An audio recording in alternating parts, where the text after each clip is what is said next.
Welcome in. I'm Prim Saripapat alongside NFL insider Mark Dominik with your ESPN headlines. So Brian Urlacher is known for his hits on the field, obviously, but this week the retired Bears linebacker took a hit at his former teammate quarterback Jay Cutler. In an interview with 87.7 FM, The Game in Chicago, Urlacher said this about Cutler. Financially, he is one of the elite guys in the NFL, but he just hasn't produced like an elite quarterback. Your thoughts on his comments, Mark?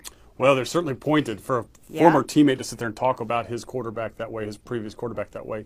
You know, you look at Jay Cutler, and he has got a good winning percentage. So you sit there and say, is he a winner? Yeah, he is.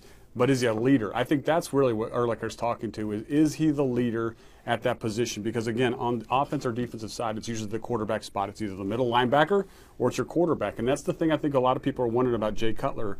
Is he the leader in that locker room? Because they do have talent there. They've done a good job of assembling skill positions and offensive line, and it's not coming together. And sometimes you can point that back to leadership. And, again, quarterbacks always take more blame, but the reality is this is something that's kind of followed Cutler in his career. That's exactly what Urlacher said, because he said that Cutler does have some weapons there. He's got a decent offensive line, yet they just can't seem to put it together. This season, he's set to make $22.5 million, more than any other quarterback in the league.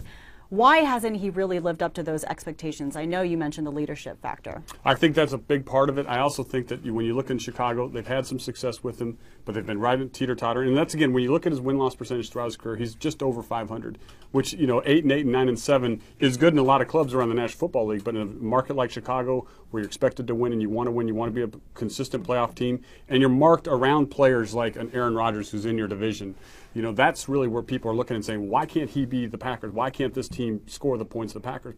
And I think that's where everybody's starting to get frustrated with Jay Cutler, and certainly Urlacher was. Well, it's been an up and down season for them, and for him thus far, he's thrown 14 touchdowns, but also 7 interceptions, and all 7 picks came in the Bears' 4 losses. Keep it logged on to ESPN.com as the story progresses. For Mark Dominik, I'm Prim Saripapat.